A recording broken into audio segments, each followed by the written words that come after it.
Yes आज start कर रहे हैं हम। ये चैप्टर 3 का आपका पार्ट है। 3 में भी है, थोड़ा सा डिफरेंशिएशन में भी है। Graphs of standard functions. अब आप ये सोच रहे होंगे कि ये सेट के एग्जाम में ग्राफ थोड़ी बनाने आ जाएंगे। हमें ग्राफ बनाने नहीं आएंगे, ग्राफ आइडेंटिफाई करने आएंगे आपको। ठीक है, कि जैसे आपको एक फंक्शन दिया होगा, 4 ग्राफ्स आपको दे रखे होंगे, आपको आइडेंटिफाई करना होगा कि ये किसका ग्राफ है। ठीक है, क्योंकि ग्राफ बनाना तो नहीं आएगा, बट ग्राफ आइडेंटिफाई करना आ सकता है। फर्स्ट इसमें जो बिल्कुल बेसिक ग्राफ्स हैं,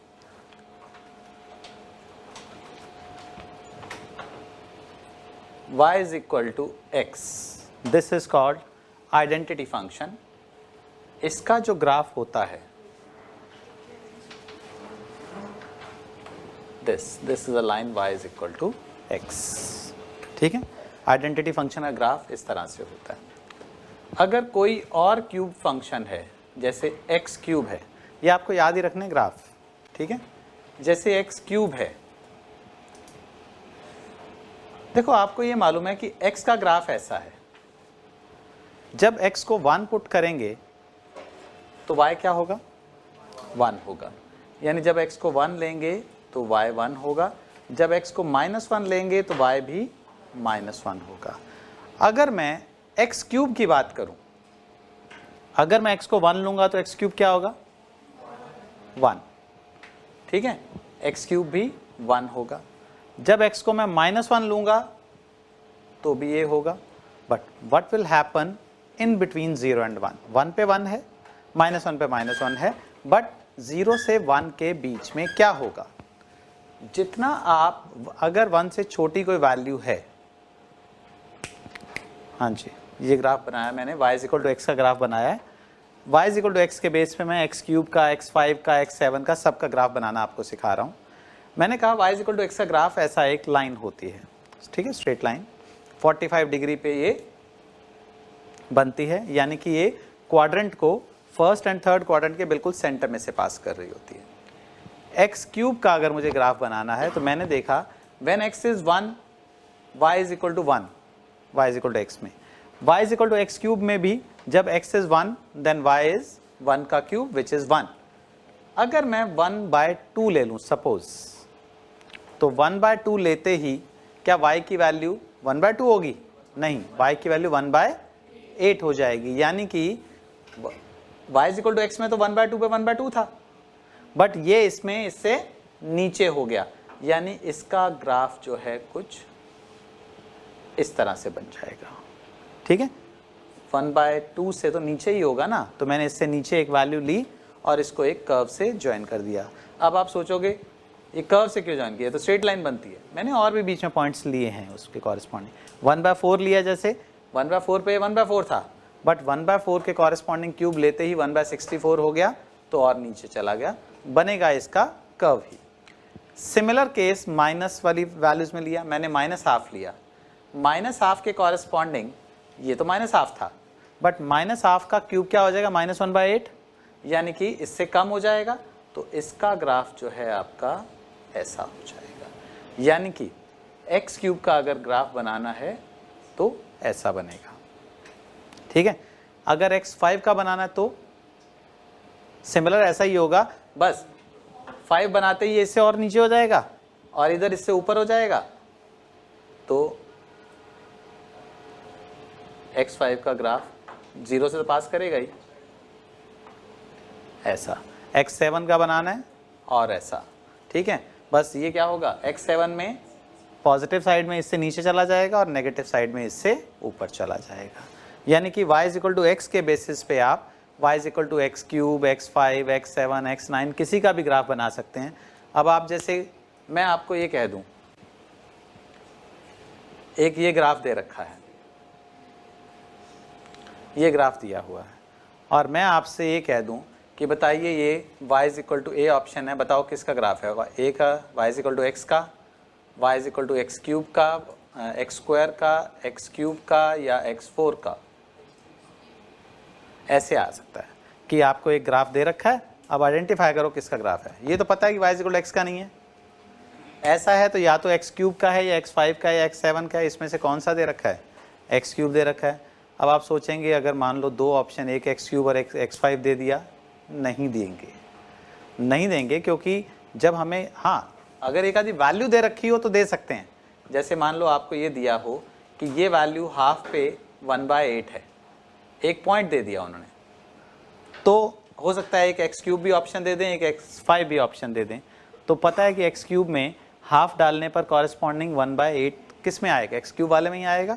तो एक पॉइंट अगर दे देंगे तो आपको आइडेंटिफाई करने के लिए दिया हेल्पफुल होगा, अदरवाइज जो है डायरेक्टली मालूम चल जाएगा कि कौन सा ग्राफ ये है। ठीक है, ये हो गया आपका ऑड फंक्शंस का ग्राफ। चलिए रब करूं इसे।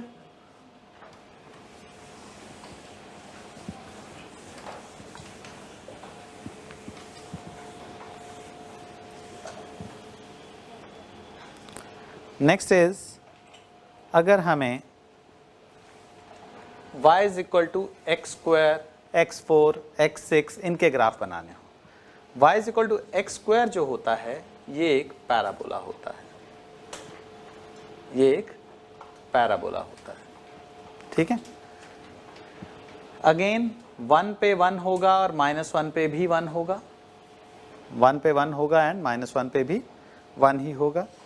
1 से छोटी वैल्यूज के लिए जितनी पावर बढ़ती चली जाएगी वो उतना छोटा होता चला जाएगा। यानी कि अगर मैं x4 का ग्राफ बनाऊं तो इससे पहले इससे नीचे रहेगा और 1 के बाद इससे ऊपर चला जाएगा। मालूम चल रहा है क्यों जाएगा ऊपर, क्योंकि 1 से बड़ी वैल्यू के लिए जितनी पावर ज़्यादा होती है उतना ज़्यादा वैल्यू देता है, 1 से छोटी वैल्यू के लिए जितनी पावर ज़्यादा होती है उतना वो कम वैल्यू देता है। ये बात क्लियर है।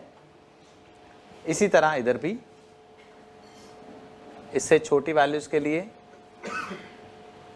ये आपका x4 का हो गया, ये x² का था। ऐसे ही सिमिलर x6 का हो जाएगा, x8 का हो जाएगा। कभी भी ये बैकवर्ड बेंडिंग नहीं होगा, ये मत सोचना कभी बैकवर्ड में चला जाएगा। हमेशा इससे पहले इससे नीचे रहेगा, इसके बाद इससे ऊपर रहेगा बट ऐसे ही जाएगा, ऐसे ही कभी भी बैकवर्ड नहीं जा सकता है। ठीक है, वर्टिकल भी नहीं जाएगा कभी भी, हमेशा राइट की तरफ ही अपवर्ड्स। हाँ किस में, x इसमें कह रहे हो, x4 वगैरह में। मैंने ये कहा अगर x² का ग्राफ आपका ऐसा है, x4 का 1 तक तो इससे कम होगा, इसके बाद इससे ऊपर चला जाएगा। मैंने ये कहा जैसे भी जाता रहे, जितना मर्जी इधर जाए, ना तो ये कभी सीधा होगा और ना ही कभी वापस बैकवर्ड चला जाएगा हमेशा राइट में ही, यानी कि पॉजिटिवली स्लोप्ड ही रहेगा वो हमेशा।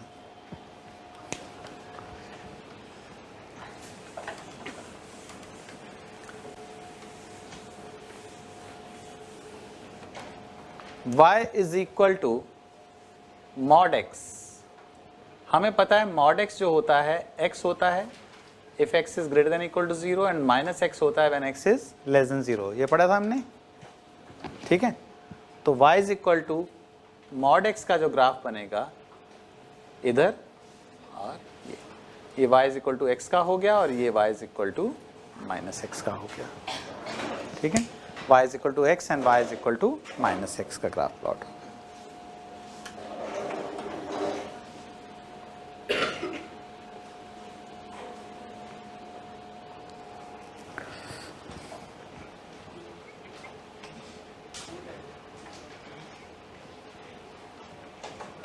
करें आप इसे।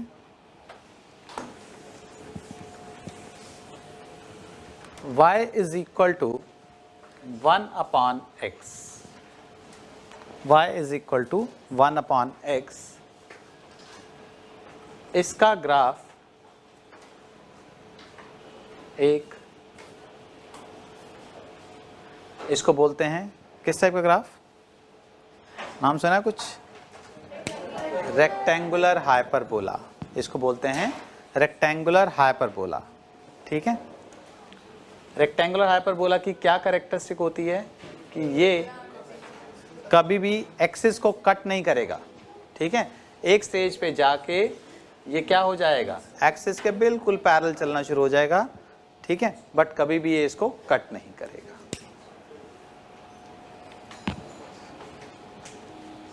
अगर y is equal to e power x का ग्राफ बनाना हो, इसे रब करूं, y इज इक्वल टू, अभी जैसे y is equal to -1/x 2/x ये सब बनवाऊंगा अभी मैं। अभी एक बात करते हैं, जैसे e पावर x का ग्राफ बनाना हो। e आपको पता है क्या होता है, 2.7183 होता है। e पावर x का जो ग्राफ होता है वो कुछ ऐसा बनता है, ये हमेशा 0 और 1 पे कट करेगा। जब x 0 होगा तो e पावर 0 क्या होता है, 1 होता है, तो e पावर 0 1 होने के कारण ये 0 1 से हमेशा कट करेगा, तो e पावर x का ग्राफ कुछ ऐसा बनेगा। अगर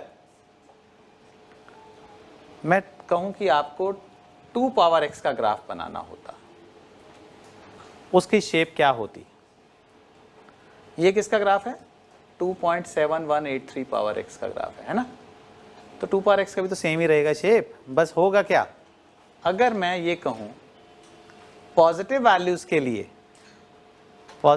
के लिए जितना बेस छोटा होता है उतनी वैल्यू क्या होती है, कम होती है, ज़्यादा होती है। पॉजिटिव वैल्यूज ऑफ x के लिए अगर बेस छोटा है, या सीधी बात है 2 पावर 1 और 3 पावर 1 में से कौन बड़ा होगा, 3 पावर 1। नेगेटिव वैल्यूज के लिए 2 की पावर -1 और 3 की पावर -1 में कौन बड़ा होगा, 2 पावर -1 इज 1/2, 3 पावर -1 इज 1/3, तो 3 पावर -1 बड़ा होगा, ये छोटा होगा, छोटा होगा, ठीक है। तो अगर मैं कहूं कि मुझे एक ही ग्राफ पे 2 पावर x का भी, 3 पावर x का भी और e पावर x का भी ग्राफ बनाना है, तो जैसे मैंने e पावर x का ग्राफ ये देखा, तो 2 पावर x का ग्राफ क्या होगा, ऐसा होगा। अगर पॉजिटिव वैल्यूज में 2 जो होता है 2.71 से छोटा होता है, तो पॉजिटिव वैल्यूज के लिए जितना बेस छोटा उतनी वैल्यू नीचे, और नेगेटिव वैल्यूज के लिए जितना बेस छोटा उतनी वैल्यू ऊपर हो जाएगी। तो इसका ग्राफ जो है 2 पावर x का कुछ ऐसा हो जाएगा। अगर 3 पावर x का बनाना होता तो क्या होता, होता तो ऐसा ही, इससे ऊपर बनता नीचे बनता नहीं, इधर ऊपर जाएगा और इधर जो है इससे नीचे आ जाएगा,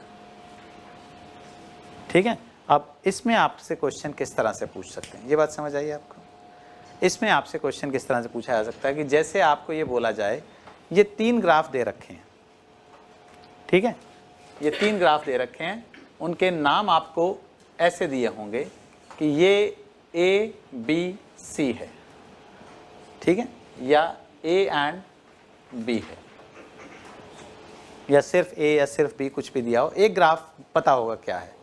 अब आपसे ये पूछ लेंगे A जो है ये किसका ग्राफ हो सकता है, 2 पावर x का या